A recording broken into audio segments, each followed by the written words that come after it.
Hey, real estate warriors! Welcome back to Builder Broker Britt, where we simplify real estate investing one rule at a time. If you're just getting started in the world of real estate, you've probably heard of the 70% rule and the 1% rule. But what do these rules mean and how can they help you make smarter investment decisions?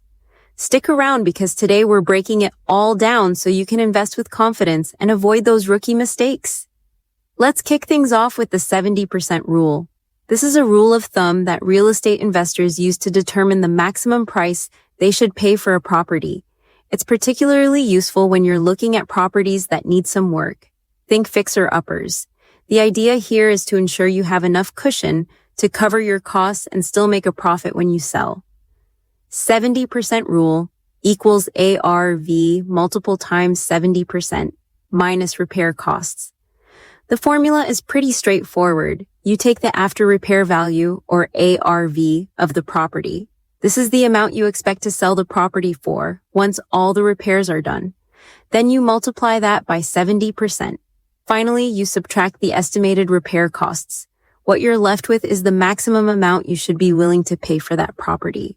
Let's break it down with an example. Suppose you found a distressed property with an ARV of $200,000.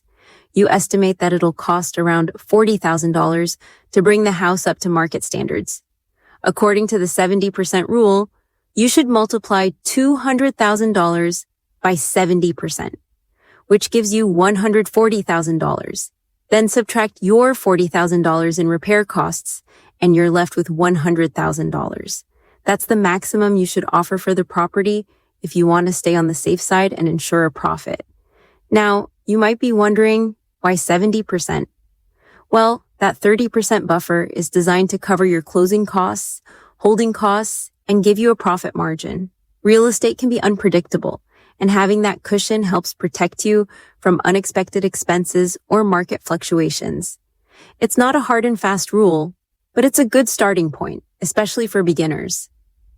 All right, now let's switch gears and talk about the 1% rule, which is another handy guideline for real estate investors, especially those focusing on rental properties. The 1% rule is all about cash flow. It helps you quickly assess whether a rental property will generate enough income to be a worthwhile investment. The rule states that the monthly rent you charge should be at least 1% of the property's purchase price. So if you buy a property for $200,000, you should aim to rent it out for at least $2,000 per month.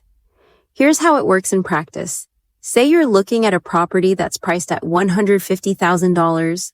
According to the 1% rule, you should be charging at least $1,500 in rent per month to meet the minimum threshold. If the market rent in that area is only $1,200, it might be a sign that this property won't generate enough cash flow to make it a solid investment. But if you can get $1,500 or more, you're on the right track. The beauty of the 1% rule is that it's a quick and easy way to screen potential rental properties. You can use it as a first filter to weed out properties that don't meet your cash flow criteria before you dive into a more detailed analysis. But remember, the 1% rule doesn't account for all expenses, like property management fees, maintenance, taxes, or insurance.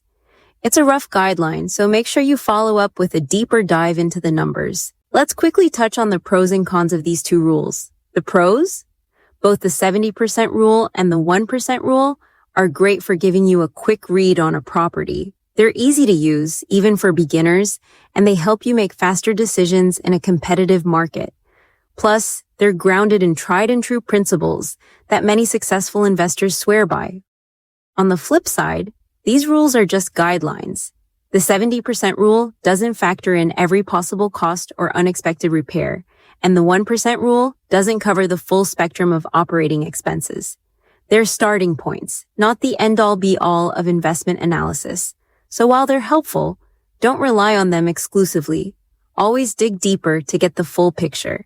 In the end, the 70% rule and the 1% rule are like your real estate toolkit. They're there to help you make smarter, more informed decisions. Use them to filter out the bad deals and zero in on the properties that have the potential to be profitable. But always remember, real estate investing is as much about the numbers as it is about understanding the market your goals, and your risk tolerance. There you have it, folks. 2 essential rules that every real estate investor should have in their back pocket. If you found this video helpful, make sure to give it a thumbs up, share it with your fellow investors, and hit that subscribe button so you never miss out on more tips and tricks.